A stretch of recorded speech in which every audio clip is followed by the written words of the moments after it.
People, welcome back. So in this session we'll be discussing some more conservation efforts from the government of Indian side. So the first portion I'll be discussing in today's session is snow leopard conservation, which is also known as the project Snow Leopard. Snow leopard is very critical and crucial to our area because the Central and South Asian Himalayas and the Russia's Altai mountains find these very important snow leopard species. Snow leopard are found in countries like Afghanistan, Bhutan, China, India, Kazakhstan, Kyrgyzstan, Mongolia, Russia, Tajikistan. And these countries have formed the Global Snow Leopard Forum, signed under Bishkek Declaration, importance of health and sustainability of mountains ecosystem. So snow leopard conservation is very important. This is also state animal of Himachal Pradesh. What other threats? It is threatened by the poaching and habitat destruction because of the infrastructure projects that are coming up in the mountainous areas.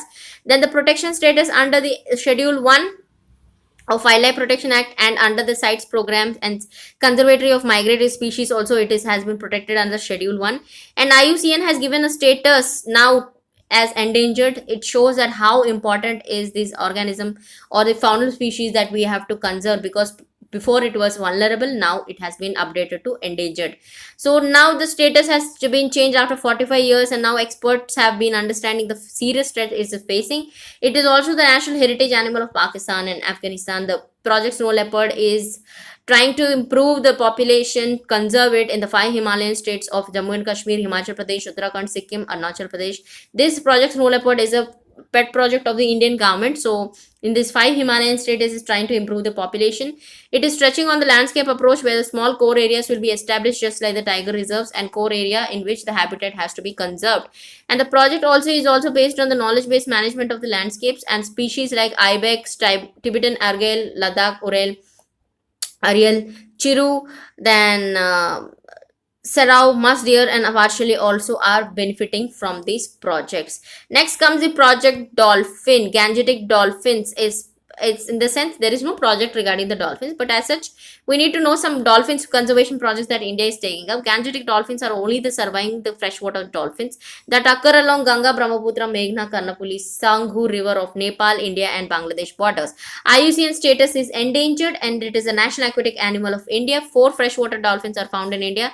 One is Baji from Yangtze River of China, Bulan of Indus River, Boto of Amazon. These are the 4 species in rivers and lakes. So the Gangetic dolphin, the scientific name is Platanista gangetica, which is one of the most important freshwater species.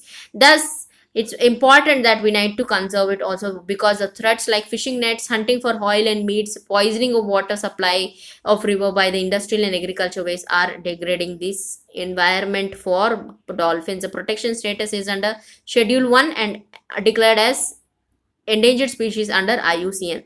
The conservation program has begun in 1997 by the Indian government under the Ministry of Forest and Environment and Forest and Climate Change.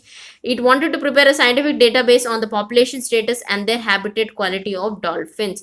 Vikramshila Gangetic Dolphin Sanctuary is located in Bihar, which is the most important and largest, which is spread over 50 kilometers along the Ganges length, where the dolphin sanctuary has been mentioned. Next type of dolphin is the Irrawaddy dolphin, which is a brackish water dolphin. In the sense, some kind of salt water plus fresh water is available there. That dolphin where it dwells in salt plus fresh water is Irrawaddy dolphin. The protection status is vulnerable in IUCN Red List data. The threats are same as the Gangetic dolphin: fishing nets, developmental project, tourism and diseases. So we have to even protect them from any kind of degradation. Then comes the Secure Himalayan project, which was launched by the Indian government under the Forest Resources Conservation Programs under the Global Wildlife Program Conference inauguration. On the day of inauguration of the Global Wildlife Program, the Secure Himalaya project has started. It covers the areas of Himalayan ecosystem, Uttarakhand, Sikkim, Jammu and Kashmir and Himachal Pradesh areas. It is collaborating with UNDP as well as ours, Ministry of Environmental Forest Climate Change. The project background is because the habitat degradation, fragmentation of the area, local communities we are totally depending upon to conserve this area of Himalayan region. That is why this is known as Secure Himalayan project. It is specifying the landscapes, like it is targeting those landscapes of Kanchenjunga, Upper Tista, Govind and Dharma of Gangotri, Lahore of Pangi and Kinnaur, Changtang of Jammu and Kashmir. So the project is about 6 years period where we want to restore the hilly areas ecosystems of Himalayas. The key focus is to reduce the wildlife crime of on the snow leopard, and then the kind of monitoring and betterment activities to stop the illegal trade of all the animals and plants in the Himalayan areas. The government that's why released some 2017 to 2031 a national wildlife action plan to consider the fact that secure Himalayan project has also been undertaken, and it is important that a plan has to be created as how lay a plan, a roadhead map of how to conserve the secure Himalayans.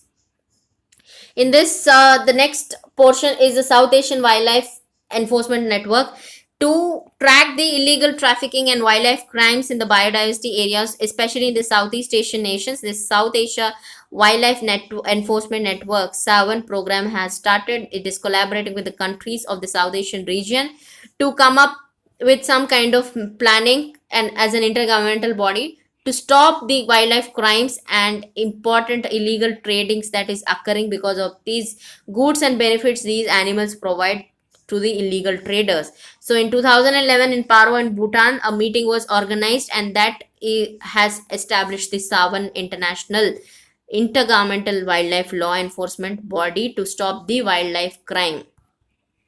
So the objectives that India also is under this program, and India tries to encourage the member countries to have national action plans. It want to have some institution kind of mechanism to to have some information sharing. If suppose illegal trading happens upon India and Bangladesh border, if we have some information sharing mechanisms, then we can alert these Bangladeshi officials that there is an animal that is being traded, so please stop that trading also. So that kind of information training, coordination, collaboration has to happen in the animal wildlife crime sector. Then comes the Project Hangul conservation strategy. Project Hangul, because the Hangul is a very important animal in the state of Jammu and Kashmir. The state has initiated some steps to stop the anti-poaching, grazing, habitat conditions improvement has been increasing in this area. Not much of importance, but you just need to know that we have an animal called Hangul, which is the state animal of Jammu and Kashmir, as well as Save Hangul campaign has already been under the important roads of improvement in the conservation of the Hangul. Then comes the marine turtle conservation program. Turtles, here we have conservation programs especially for the olive ridley turtles, which are very important in the coastal areas of the Odisha Gahir Mata sanctuary. But apart from that, turtles are of different varieties that are found in India, and each one of them discussion I would want to discuss with you because any kind of question can come up. Leatherback turtle, which is vulnerable under CITES Appendix 1 species, is the largest living turtles on the earth. It comes under the family of Demoselidae, and in modern sea turtles, it is differentiated with a there is no bony shell, and it is covered by skin and oily flesh. That is why it is poached and illegally traded. Habitat is around the global. It is found in everywhere except for the Arctic and Antarctic. Why it is declining? Because of the egg collection and fisheries by catching.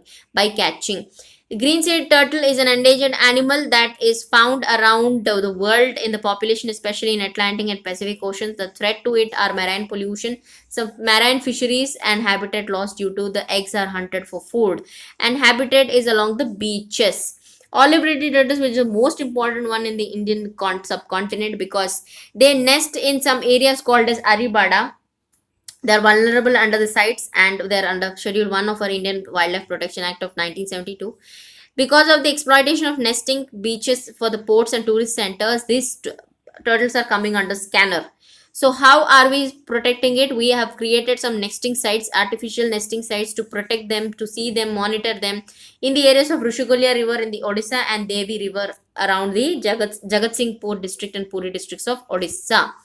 Then Bhitarkanika National Park in the same way, because Bhitarkanika is national park is surrounding the areas of the Gahir Mata sanctuary where the olive ridley turtles come to breed in the season. So Bhitarkanika, let's see the Bhitarkanika hotspot, biodiversity hotspot of Odisha, where mangroves, migratory birds, turtles are occurring. And then it is a very important location of many river systems are flowing here. Mahanadi, Brahmani, Baitani, Dhamra river. Then 70% of the crocodiles are also found in this area. Operation Kachappa is a Wildlife Protection Society of India launched Operation Kachappa in 1998 to reduce the turtles' death by improving the patrolling. You keep on monitoring the area, stop the to support with a legal action against any kind of violations occurring, and increase the public support and awareness regarding the sea turtles. So in the next session, with this session, I complete the total portion of conservation methods, conservation efforts by the Indian government. Next session, we'll be dealing with the international bodies of environmental conservation, and subsequently, we'll jump on to the most favorite topic of climate change, and then some kinds of air pollution, water pollution mechanisms, as well as the schemes related to the environmental forest ministry, renewable energy ministry, agriculture ministry that are related to the environment portion. And thus the discussion will be completed with the lecture series for the lecture series on ecology and environment. This is a roadmap I have decided for the completion of the sessions. So do like, share, subscribe the channel, people. That is the way we get encouraged to come up with some motivational and educational videos for you people. There is also a personal guidance program under the Aurora sir, who will guide you step by step, who is an experienced mentor. He'll give you online study plan, he'll give you every other material, what to study, what not to study. He'll guide you in what strong motivation factor, as a strong motivation factor, as a strategist for planning your goals in a very streamlined manner. So do check out this program details by contacting the below mentioned details. Until the next session,